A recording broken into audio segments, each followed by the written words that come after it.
Bonjour à tous et merci de venir dans cet atelier intitulé Plurilinguisme et valorisation des langues. Euh, on va donc écouter et regarder deux capsules vidéo. La première de Sandra Sansky de l'Université de Polynésie. Donc, comme elle est en connectée, elle pourra répondre à vos questions. Donc, c'est une bonne chose. Et merci Sandra, parce qu'avec le décalage horaire, c'est fait un peu tard pour toi. Ensuite, on entendra Abdelghani Kassem de l'Université Sultan Moulay Slimane du Maroc, hein, toujours avec une capsule vidéo. Alors, je ne sais pas s'il est en ligne. Non, Non, pour le moment, il n'est pas en il ligne. n'est pas en ligne, on pourra peut-être discuter autour de son intervention. Ensuite, on écoutera Fabrice Ouachali qui nous vient de l'Université de Nouvelle-Calédonie sur l'approche actionnelle de l'enseignement de Kanak. Et puis, on terminera par une présentation à deux voix de Laura Uribe et Niki Mori de l'Université de Mayotte, hein, qui nous parleront de l'enseignement des langues vivantes à la marge des pratiques pédagogiques dans le premier degré. Comment construire une formation plurilingue à Mayotte. Donc, on est parti pour 20 minutes à peu près de présentation avec quelques questions. Et peut-être que si on a encore un peu de temps, on pourra revenir à la fin sur d'autres questions, d'autres débats. Sandra, Euh, Sandra, l'Université de Polynésie. Bonjour à tous. Je souhaite d'abord exprimer mes remerciements aux organisateurs de ces journées de la recherche en éducation et mes regrets de ne pas être parmi vous à la réunion. Pour interroger les marges en éducation et en formation, j'ai souhaité aborder la comparaison des langues dans les classes en Polynésie française en présentant un travail collaboratif. Le titre de ma communication est « Comparer les langues dans les classes en Polynésie française, quels objectifs et quelles ressources ?» La Polynésie française, constituée de 5 archipels et d'un total de 118 îles, compte entre 5 et 8 langues polynésiennes, selon les distinctions délicates entre langues et dialectes. Charpentier et François citent le tahitien, le marquisien, le pomotou, le mangarévien, la langue des Australes et le rapa. À ces langues s'ajoutent le français, langue de colonisation, et des langues de migration chinoise, Hakka et Punti. Cette situation multilingue présente des inégalités puisque le français est langue officielle et principale langue de scolarisation, tandis que le tahitien est une langue régionale de France depuis le décret de 1981 ajouté à la loi des Ixones. Ces différents statuts révèlent une diglossie, dans laquelle le français domine les langues polynésiennes. Charpentier et François constatent même une triglossie, car le tahitien, souvent investi du rôle de langue véhiculaire entre locuteurs venus de différents archipels, domine également les autres langues polynésiennes. La principale conséquence de ce phénomène est la disparition progressive des langues polynésiennes au profit du français. Toutefois, le tahitien, après une longue interdiction dans les écoles, est à nouveau enseigné depuis le décret de 81 à l'école maternelle et primaire et de manière optionnelle dans le second degré, comme le stipule le statut d'autonomie de la Polynésie française de 1984, revu en 1996 puis en 2004.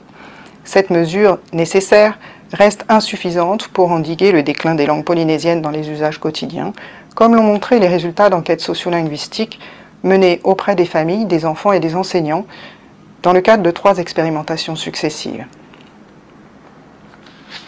Ces expérimentations ont permis de montrer que le bilinguisme précoce ou le plurilinguisme, s'il est harmonieux et valorise les 2 langues, est un atout pour les élèves tant sur le plan linguistique que sur le plan psychologique et social. Estime de soi, curiosité de l'autre, tolérance, etc.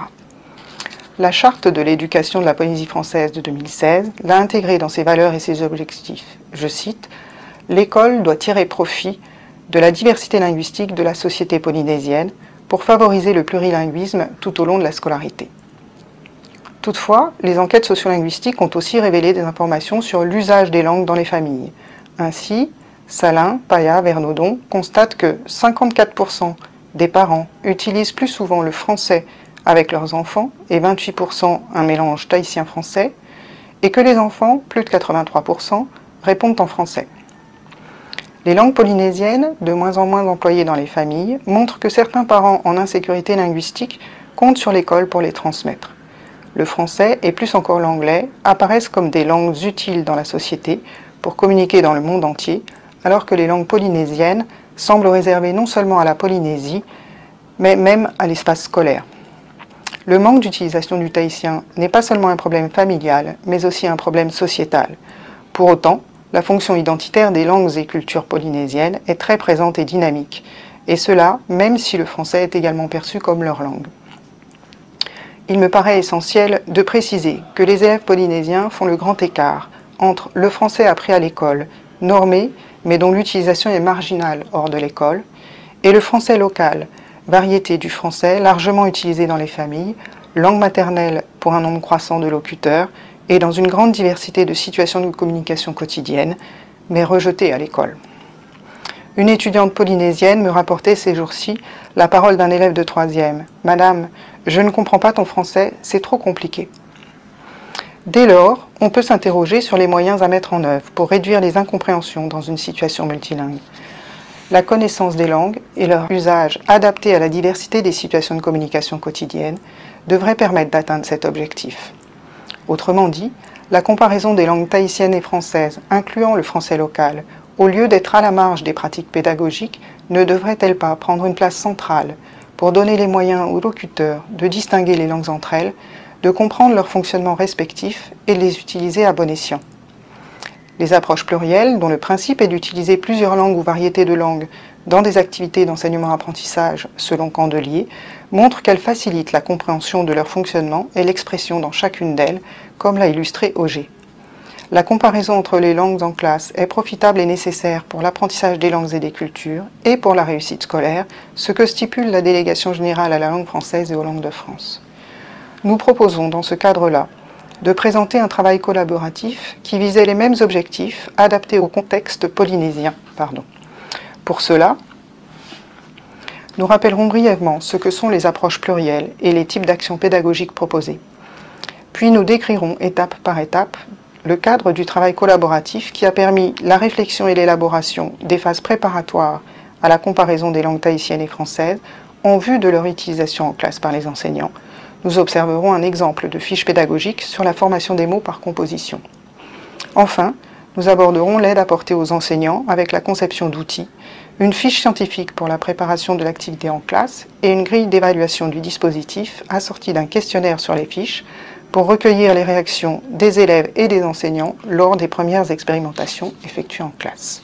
Candelier dénombre 4 approches plurielles qui sont l'approche interculturelle, l'éveil aux langues, l'intercompréhension entre les langues parentes et la didactique intégrée des langues.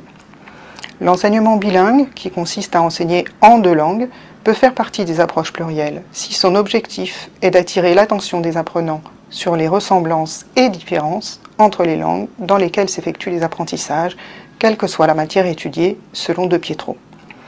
Nous ne pourrons pas, dans le temps qui nous est imparti, développer chacune de ces approches, ni les illustrer par des exemples d'activités pédagogiques. Notre choix porte sur la didactique intégrée des langues, qui propose de comparer un petit nombre de langues afin que l'élève prenne appui sur l'une pour apprendre l'autre.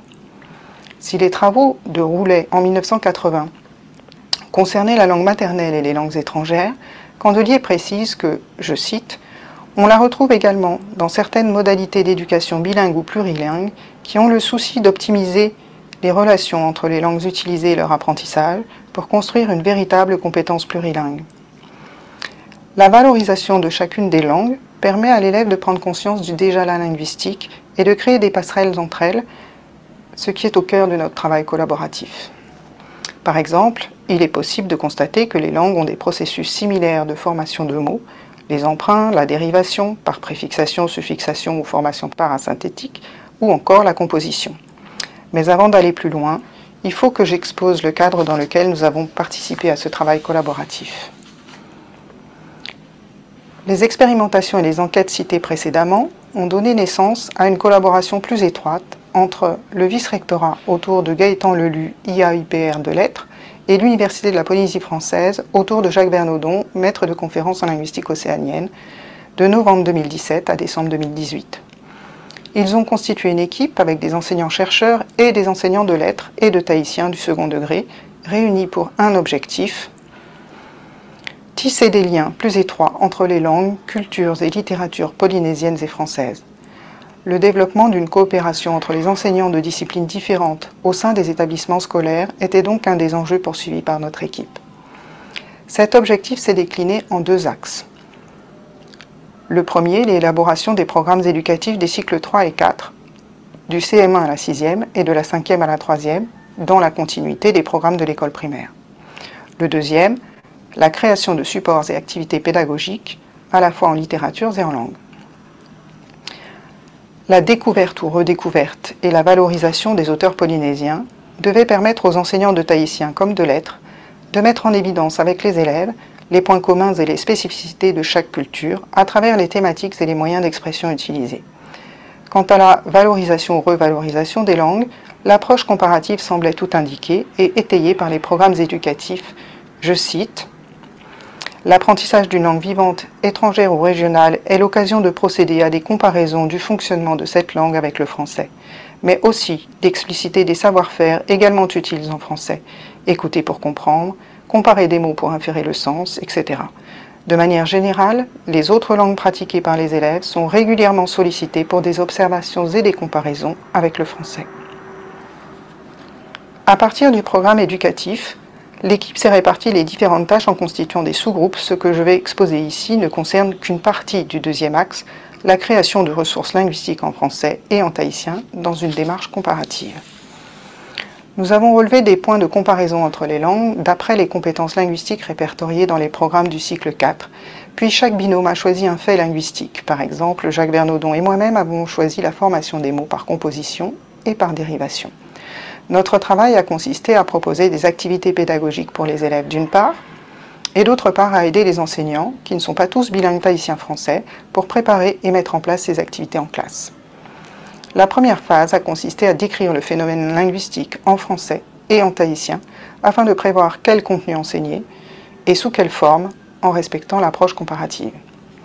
Dans la seconde phase, nous avons créé des activités comparant les 2 langues, avec les objectifs, les supports, les consignes et les explications, sous forme de fiches dites pédagogiques à destination des élèves. La construction de ces activités a nécessité de multiples séances de travail, chacune avec des versions différentes et améliorées, jusqu'à ce que nous ayons atteint les sous-objectifs préalablement fixés, tels que un objectif métalinguistique, favoriser l'activité réflexive sur le langage et les langues au service de la compréhension, de la production et de la maîtrise des langues avec une métalangue commune. Un objectif didactique et pédagogique, favoriser une démarche inductive de recherche sur le fonctionnement des langues, consolidée par une conceptualisation explicite. Un objectif sociolinguistique, encourager une valorisation conjointe des langues en situation diglossique. Un objectif psycho-affectif, valorisation du déjà linguistique des élèves comme point d'appui à des apprentissages nouveaux et stimulation et maintien de leur curiosité pour les langues.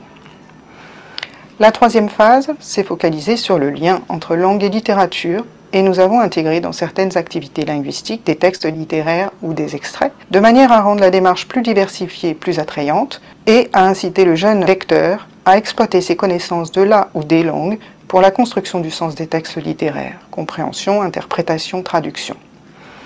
Examinons un exemple de fiche pédagogique avec des activités sur la composition en tahitien, puis la composition en français, et les prolongements possibles sur un extrait littéraire. L'activité 1 a comme objectif découvrir les mots composés en tahitien, trouver le sens d'un mot composé à partir des mots qu'il compose. Le support de l'activité 1, comme vous le voyez, comporte 2 colonnes, une colonne de mots en tahitien, une colonne de mots en français, avec des blancs. La première consigne était la suivante. Observe la liste de mots du support de l'activité 1. Pour les lignes 1 à 4, le tahitien est traduit en français. Quel est le mot qui revient à chaque fois en tahitien? Entoure-le. Que veut-il dire? Cherche-le dans un dictionnaire tahitien-français si tu ne le connais pas. La réponse attendue est que le mot tahitien fare signifie maison et qu'il revient à chaque exemple. La consigne numéro 2. Cherche le sens du deuxième mot qui accompagne fare dans les exemples 1 à 4. Explique comment on obtient le sens école en partant de fare et de ha'apira'a. Comment obtient-on pharmacie avec fare et ra'au? Poursuit l'explication avec fare auri et fare oire. Les réponses attendues étant ha'apira'a, enseignement-éducation, donc en plus de fare qui signifie maison, on obtient école. Et la même chose pour les autres termes. Ra'au, plante médicament, on obtient pharmacie. Auri signifie fer ou acier, on obtient la prison. Et oire signifie la ville et la commune, on obtient donc la mairie. Consigne numéro 3, dans les exemples 5 à 7, recherche le sens du mot tahitien en italique et grâce à cet indice, devine la traduction en français de l'ensemble fare plus mai, fare plus moni, fare plus mutoi. Les réponses attendues étant mai, c'est malade ou maladie, on obtient l'hôpital, moni, c'est l'argent, on obtient la banque, et mutoi, l'agent de police, on obtient le commissariat. La consigne numéro 4, à ton avis, quel est le second mot qui accompagne fare pour dire la poste en tahitien à la ligne 8? L'induction attendue ici est que la poste, c'est la maison pour les lettres. Lettre se dit rata en tahitien, donc fare rata désigne la poste.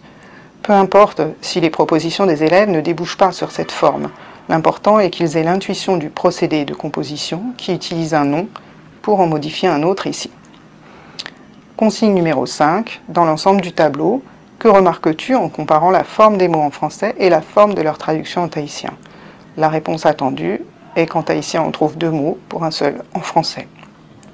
L'enseignant introduit donc ici le concept de mot composé pour parler du tahitien et explique la différence entre un mot simple et un mot composé.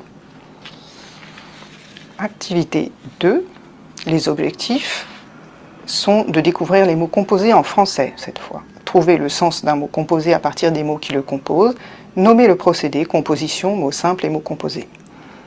Dans le support de l'activité 2, on a ici 5 mots en tahitien, mais pas leur traduction en français. La consigne numéro 1 est traduire les noms communs tahitiens dans le tableau en français avec l'aide du dictionnaire tahitien-français de l'Académie tahitienne. Les réponses attendues étant, dans l'ordre, poisson-pierre, poisson-volant, poisson-coffre, poisson-clown et poisson-perroquet. La consigne numéro 2 compare ce tableau au tableau précédent de l'activité 1. Que peux-tu dire cette fois de la forme des mots en français en la comparant à la forme des mots tahitiens? Réponse attendue, le professeur peut ici rappeler le procédé de la composition, mais il demande aux élèves de l'expliquer eux-mêmes avec des exemples. Les exemples du support numéro 2 sont ensuite commentés. En français, on trouve cette fois un mot composé qui équivaut à un mot simple en tahitien. Les 2 langues utilisent donc le procédé de la composition, mais pour des mots différents. Nous avons ensuite imaginé un exercice pour prolonger l'activité sur la composition à partir du support La légende du lézard. Cette activité s'appuie sur le texte bilingue de La légende du lézard qui peut être étudié en cycle 3 dans les questionnements Se confronter au merveilleux à l'étrange en CM1, CM2 ou Le monstre aux limites de l'humain en 6e. L'activité de langue proposée ici sera précédée au suivi d'une séance de lecture-compréhension de l'extrait afin de contextualiser les éléments mis en valeur. La présente activité vise à ce que les élèves réutilisent le concept de mots composés pour décrire les formes observables. Sur le support ici, vous n'avez qu'un extrait très bref de cette légende. La consigne étant, dans l'extrait de La légende du lézard, comment les pères et mères sont-ils exprimés en tahitien? Que veulent dire tane et vahine? Que veut dire mets-toi? Peux-tu expliquer comment les mots mets-toi tane et mets-toi vahine sont construits? Les réponses attendues sont que tane signifie homme, mâle, vahine signifie femme et mets-toi signifie parent. L'enseignant soulignera qu'au singulier, le mot parent peut désigner autant le père que la mère. Mets-toi tane, c'est le père, mets-toi vahine, c'est la mère. Ce sont des mots composés. Mets-toi signifie parent et tane vahine précise le sexe. Ainsi, les élèves induisent des régularités et les formalisent à partir d'exemples observés. Et à partir d'activités de manipulation d'éléments linguistiques, ils peuvent découvrir leur fonctionnement les uns par rapport aux autres dans chacune des langues. Ils repèrent ainsi soit un fonctionnement similaire, soit un fonctionnement différent, et développent alors leurs compétences métalinguistiques, objectif de la didactique intégrée des langues. On va maintenant parler de l'aide apportée aux enseignants.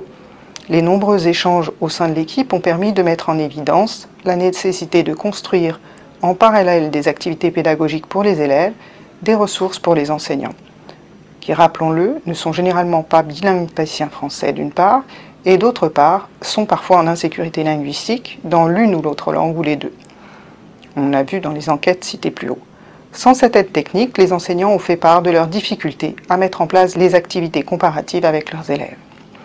Nous avons donc créé des fiches dites scientifiques à destination des enseignants afin qu'ils aient connaissance des procédés linguistiques, pour nous sur la composition et la dérivation, dans chacune des langues, et qu'ils puissent s'appuyer sur elles pour préparer leurs séances en utilisant les deux langues en classe.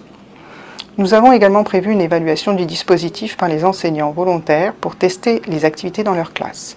Pour cela, nous avons élaboré ensemble une grille comportant différents critères qui permettent de noter les informations sur la classe, la langue, la durée de l'activité choisie, etc., ainsi que leurs remarques sur l'activité elle-même, la compréhension des consignes, la réaction des élèves, les difficultés rencontrées, les réflexions sur les langues, et ainsi de suite. Les enseignants étaient en mesure de remplir la grille à chaque fois qu'ils avaient mis en place de telles activités, de façon à rendre compte de leur expérimentation sur plusieurs séances et plusieurs activités. De plus, nous avons également conçu un questionnaire pour connaître l'avis des enseignants, expérimentateurs, sur les fiches pédagogiques et les fiches scientifiques, dans le but d'améliorer notre collaboration avec eux et l'efficacité des fiches. De nombreuses difficultés sont apparues, par exemple sur le vocabulaire spécifique utilisé en linguistique pour décrire le fonctionnement des langues qui doit être vulgarisé pour être mieux compris. En conclusion, il est évident que je n'ai pas pu exposer ici ni la diversité des activités pédagogiques, linguistiques ou littéraires élaborées par l'ensemble de l'équipe, ni la quantité de questions qui se sont posées, ni la complexité des enjeux. Néanmoins, je ne peux pas terminer sans évoquer certaines difficultés, notamment pour mener à bien cette collaboration sur le long terme. En effet, la participation à ce groupe s'est faite sur la base du volontariat. Mais malgré l'enthousiasme général pour aborder la didactique du plurilinguisme et la valorisation des langues et des cultures, les actions chronophages à mener ont eu raison de certains participants. Par ailleurs, dans le contexte polynésien, où une partie des enseignants du secondaire sont présents en Polynésie française pour des contrats de 2 ou 4 ans, il est parfois difficile d'engager des projets sur la durée avec stabilité. Ce sont principalement ces raisons qui n'ont pas permis une expérimentation en classe à grande échelle des activités pédagogiques créées, et de ce fait un retour constructif de la part des enseignants concernés. Les quelques tests effectués ont donné des résultats encourageants, mais qui auraient nécessité une continuité pour améliorer le dispositif. Cela dit, la comparaison des langues tahitiennes et françaises, incluant le français local, a permis de faire parfois comprendre aux élèves, aux enseignants, mais aussi plus largement dans la société, à travers des conférences, des publications, des émissions médiatiques, etc., le fonctionnement de chacune de ces langues. Elle a également pris corps dans un vaste projet, celui de l'enseignement bilingue tahitien-français à parité horaire, commencé en 2019 dans 3 établissements scolaires. Cet enseignement bilingue rencontre un vif succès auprès des enfants et de leurs familles et auprès des enseignants, ce qui engage chaque année de nouveaux établissements scolaires dans l'aventure. Les collègues ont dû en parler pendant ce colloque. Dans ce contexte, la formation des enseignants de langue, française, tahitienne, anglaise, et des professeurs des écoles a dû évoluer à l'Université de la Polynésie française et à l'INSPE pour prendre conscience de la triglossie des langues et de leurs variations, tahitien, français, français local, de leurs usages selon les situations et bien sûr pour mettre en œuvre la comparaison des langues en classe. Cours et sujets de recherche ont changé et contribuent à faire une place plus grande à ces thématiques et à faire évoluer les représentations que les locuteurs ont de leur langue, et nous l'espérons, à réduire leur insécurité linguistique. Pour moi, la comparaison des langues favorise la rencontre et la découverte mutuelle des locuteurs, de leur langue et de leur identité. Elle permet donc à chacun de s'adapter à la diversité des situations de communication et des interlocuteurs au sein de l'école et à l'extérieur. Je vous remercie pour votre attention.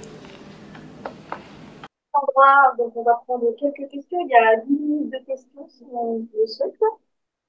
Juste peut-être une remarque, si je peux me permettre. Je voudrais déjà te remercier, Sandra, pour la clarté de ta présentation et faire une petite remarque, puisque ayant un peu travaillé sur ce terrain, c'est vrai que pendant très longtemps, on avait proposé dans le cadre d'un programme REO-C3, donc au cycle 3, l'enseignement à raison de 5 heures hebdomadaires de langue et de culture polynésienne, et on avait proposé un carnet de bord aux enseignants partie du dispositif expérimental.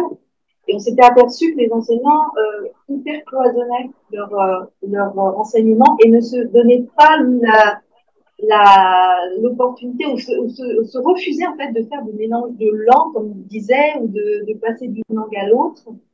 Et c'est ce qui a un petit peu dans nos résultats à nous montré que bah, finalement, il n'y avait pas suffisamment de compétences métalinguistiques. On avait proposé une tâche, alors métamorpho-syntaxique, qui était un peu de ce style-là, et on s'apercevait bah, que la langue, ils ne comparaient pas les langues, donc forcément, les enfants ne pouvaient pas avoir un raisonnement métalinguistique sur les langues. Et donc, je suis vraiment ben, très contente parce que je pense que c'est très important d'outiller les enseignants avec des activités de ce type, de type métalinguistique, pour qu'ils se donnent aussi cette, cette opportunité de comparer les langues. Voilà.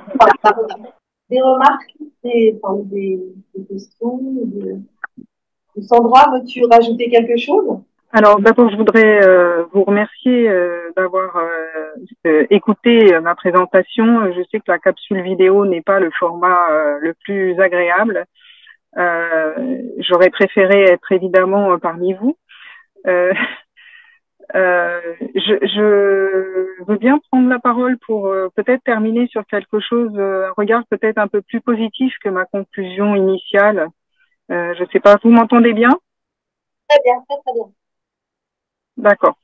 Oui, je voulais ajouter peut-être quelque chose sur qui me semble important de signaler sur la comparaison des langues. C'est pas très facile à mettre en œuvre effectivement auprès des enseignants, et c'est pour ça qu'on a mené une réflexion, je pense assez qui continue, hein, assez dense à l'université pour la formation des enseignants. Euh, à différents niveaux, à différentes échelles, on essaye effectivement de sensibiliser les étudiants, futurs enseignants à ces questions. Ce qui me semble très positif, c'est le regard des élèves eux-mêmes sur les quelques tests qu'on a pu faire. Les élèves ont montré énormément de curiosité, d'enthousiasme pour cette comparaison des langues.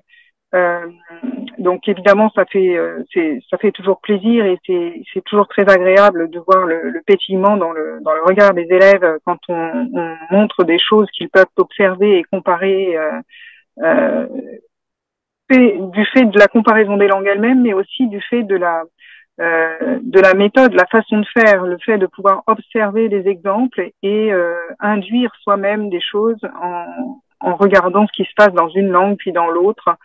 Je crois que c'est quelque chose qui plaît beaucoup aux différents élèves et ça c'est vraiment un facteur très important à souligner dans ce type de démarche. Merci. Tu veux, Thierry? Oui, Thomas. Oui. Merci pour cette présentation. Moi, ce qui m'a paru intéressant, c'est que vous présentiez à un moment le travail avec les élèves. Vous identifiez ce qui s'est construit. Il y avait l'histoire de la poste, par exemple, avec et le travail méta pour faire aux enfants. En fait, c'est souvent ce qui manque quand on essaie de faire cette mise en lien entre les langues. C'est-à-dire souvent, ça se traduit par de la traduction, des choses comme ça. Et on ne les aide pas à construire. On ne pourra pas le faire sur tous les phénomènes de langue, mais si on commence dès le début à construire cette mise en lien, c'est-à-dire qu'après, il y a des formes qui sont différentes, mais en fait, on peut les associer. Et je pense que c'est ça qui est essentiel. Et moi, ça m'a beaucoup intéressé. Même si ce n'est pas la bonne réponse, comme vous le dites, on attend, ça va arriver de réponse, mais ils comprennent comment ça fonctionne. Et en plus, ça va les aider, cet aspect de l'état de la langue, d'observation, on réfléchit de la langue en fait, finalement, mais des deux langues, ça permet de développer cette compétence plurilingue et culturelle, qui n'est pas une compétence d'un côté et de l'autre, mais qui est mise en lien et qui est une vraie compétence et qui les amènera peut-être dans leur pratique par la suite à utiliser l'idiome ou les formes verbales qui sont les plus appropriées aux situations de communication dans le quotidien. Ça m'a beaucoup intéressé parce que c'est ce qui manque souvent dans tous ces projets où on travaille sur les quatre entrées du CARAP qui peut-être à redéfinir même à l'heure actuelle. En fait, tout cet aspect de construction, d'aide à la construction, d'étayage avec les enfants que l'on fait, puisse aller vers cette mise en lien. J'appelle ça cette mise en lien entre les langues. C'est bien là la différence entre langue et langage. Ici, on travaille le langage. c'est pas la langue, quelle que soit la langue, en faisant des activités métalinguistiques, en passant par la langue, on travaille des activités cognitives du langage. Et là, le transfert interlinguistique m'intéresse beaucoup. Et, donc c'est pour ça qu'il n'y a pas de petite ou de grande langue, quelles que soient les langues que l'on pratique, et bien à partir du moment où on travaille sur des activités métalinguistiques, on travaille le langage et donc